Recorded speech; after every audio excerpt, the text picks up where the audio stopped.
ایک یہ question offer آیا تھا کہ بچے کی پیدائش کے بعد جو عورتوں کے یہ نفاس کے ایام ہوتے ہیں تقریباً 40، کوئی اس کو شیلا کہتا ہے، کوئی چھلا کہتا ہے، کوئی اور نام دیتا ہے، تو کہتے ہیں کہ اس میں جو عورت ہوتی ہے اس کے پاس ماچس یا لوہا رکھا جاتا ہے تاکہ جن وغیرہ اثر انداز نہ ہو، تو کیا یہ صحیح ہے؟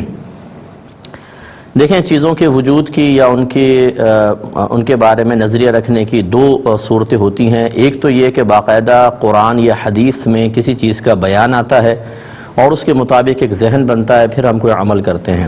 یہاں ایسا تو نہیں ہے کہ قرآن یا حدیث نے کوئی تعلیم دی ہو کہ یہ چیزیں رکھیں تو جن نہیں آئیں گے۔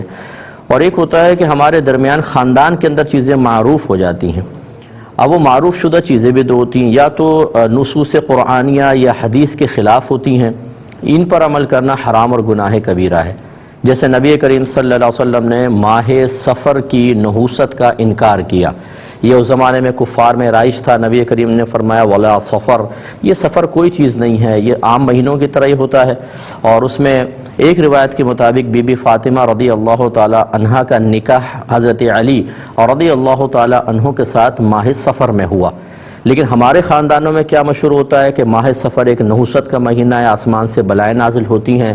ہمارے اطراف میں کئی خاندانوں میں یہ لفظ مشہور ہے، یہ خالی کا مہینہ ہے، یعنی اس میں نکاح نہیں ہوگا، جو نکاح ہوگا تو آفات آئیں گی۔ باقی 11 مہینوں میں ہوتے ہیں، اس میں نہ طلاقیں ہوں گی، نہ جھگڑے ہوں گے، نہ پھڈا ہوگا، نہ کچھ ہوگا۔ اس ایک مہینے میں ساری بلائیں آئیں گی۔ تو وہ اور پھر وہ سورہ مزمل آٹے کی گولیوں میں پڑھ کے مچھلیوں کو کھلانا یہ۔ اب یہ چونکہ نص حدیث کے خلاف ہے، مضمون حدیث کے خلاف ہے، ان چیزوں کا اعتقاد رکھنا گناہ ہوگا۔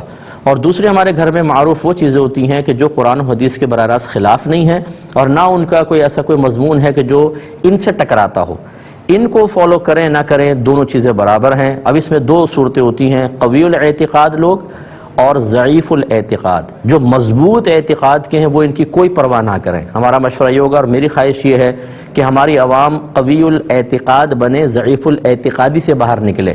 تو جب قرآن یا حدیث نے چیزیں بیان نہیں فرمائیں تو کیا ضرورت ہے پھر آپ کو یہ گھبرانے کی، جیسے سورج گرہن میں عورت لوہے کو ہاتھ نہ لگائے ورنہ بچے میں ڈیفیکٹ پیدا ہو جائے گا۔ اگرچہ قرآن حدیث اس کے بارے میں کچھ نہیں کہتے، لیکن یہ نظریہ بیکار قسم کا ہے، اس کو فالو نہ کریں، اچھا ہے۔ ایسے ہی ہے جن، یعنی ماچس کو دیکھ کے چلا جائے گا، لوہے کو دیکھ کے چلا جائے گا، ورنہ تو آ جائے گا۔ تو ویسے بھی تو ماچس گھر کے اندر ہوتی ہے، لوہا گھر میں ہوتا ہے۔ تو اتنا نظریہ اپنا پکا رکھیں کہ پھر عورت کے پاس ہونے کی وجہ سے جب جن نہیں آ رہا تو گھر میں رکھ لیں، جن نہیں آئے گا۔ تو جس گھر میں ماچس ہے اس میں جن نہیں آنا چاہیے۔ لیکن پھر آپ عاملین کے پاس جاتے ہیں، اور جو خراب قسم کے عاملین ہوتے ہیں فوراً آپ کو کہتے ہیں آپ پہ اثرات ہیں، گھر میں جنات ہیں، کیوں بلیو کر لیتے ہیں؟ تو اس کا قوی الاعتقاد لوگ اس کا اعتبار نہ کریں۔ ہاں، جو ضعیف الاعتقاد لوگ ہیں ان کو کرنے دیں، اگر وہ کرنا چاہتے ہیں۔ آپ ضعیف الاعتقاد ہیں تو اس قسم کی چیزیں جو قرآن و حدیث سے ٹکراتی ہوں اس پر عمل کر لیں۔ وجہ اس کی یہ ہے کہ اگر آپ کسی کو منع کریں کہ اس سے کوئی کچھ نہیں ہوتا، انہوں نے نہیں کیا آپ کی بات مان کر، اور بعد میں فرض کر لیں بچہ کچھ پریشان سا ہوا، کوئی روتا ہے یا دیگر مسائل، کسی کو چیک کرایا، اس نے کہا اس پر تو جن ہے، تو وہ فوراً جو ہے نا وہ آپ کے اوپر الزام لگائیں گے، دیکھا ہم نے تو پہلے کہا تھا کہ جنات آتے ہیں اور تم نے منع کیا تھا۔ تو آپ لائے تھے اسے قوی الاعتقادی کی طرف، وہ اور زیادہ ضعیف الاعتقادی کی طرف چلا جائے گا۔ تو جو ضعیف الاعتقاد لوگ ہیں انہیں اس پر عمل کرنے دیں تو کوئی حرج نہیں۔ امید ہے کہ آپ بات سمجھ گئے ہوں گے۔